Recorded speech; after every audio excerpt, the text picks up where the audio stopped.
Camila Canacoba, a contestant in the Miss Peru pageant, said, "My measurements are 2,202 cases of feminicide.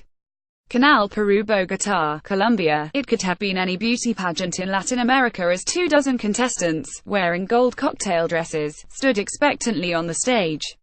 But when the moment came to announce her name and her measurements, Camila Canacoba offered a different figure. My measurements are 2,202 cases of feminicide reported in the last 9 years in my country," Ms. Canacoba, a contestant for the Miss Peru pageant, said into the microphone on Sunday. The others behind her followed suit.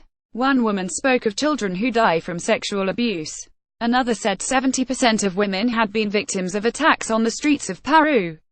As women in the United States have spoken out in recent weeks against sexual abuse by men in Hollywood, the media and government, the beauty pageant in Peru has ignited its own wave of debate this week in a part of the world where violence against women is more extreme by many statistics.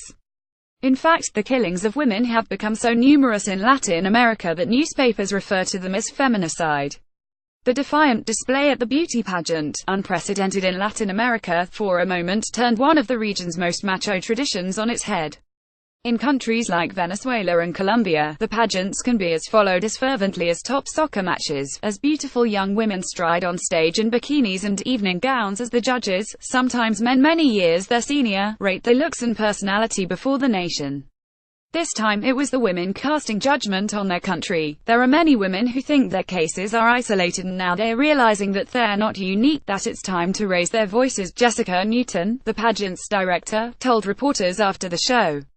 She said she supported the contestants' focus on the issue. Still, some who shared the contestants' concerns took issue with the venue. Was it right for a protest against killings and sexual abuse to take place during a pageant where, according to many feminists, women were being paraded around as sex objects by competing to become a beauty queen? Some asked, is a woman acquiescing to the very machismo she might be fighting on one side, pleased that a traditionally machista space has opened up as a window to discuss the topic, said Alexandra Hernandez, a feminist psychologist in Lima. But if you analyze yourself, and you see your speech says one thing but your actions say another, then there's a double standard, as Ms. Canacoba said from the stage. The last decade in Peru has been a particularly violent one for women, with more than 2,000 killed, almost all of them at the hands of men. Peru ranks 7th among 19 countries in the region for killings of women, according to figures published by the non-governmental group Tribuna Feminista. Honduras and El Salvador top the list. In Argentina, where 225 women were killed in 2014, a feminist protest movement emerged after the death of Diana Garcia, whose body was found in a garbage can in Buenos Aires in 2015. The protests, known in Spanish as Ni Una Menos, or Not One Less, have grown as still more women have been raped and murdered. Peru witnessed one of the chilling combinations of fame and murder in 2012 when Ruth Talia Sáez Sanchez, 19, was slain after confessing on a popular reality show that she had accepted money for sex. Her boyfriend, who was in the audience, was convicted of the killing. In any case, the subject came as a surprise to viewers of the Peruvian pageant on Sunday. My name is Karen Cueto, began the contestant after Ms. Canacoba.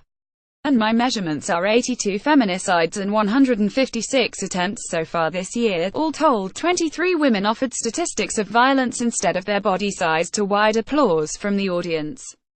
The idea was to call attention and get people to react, Luciana Olivares, a marketing executive who organized the campaign, told reporters afterward.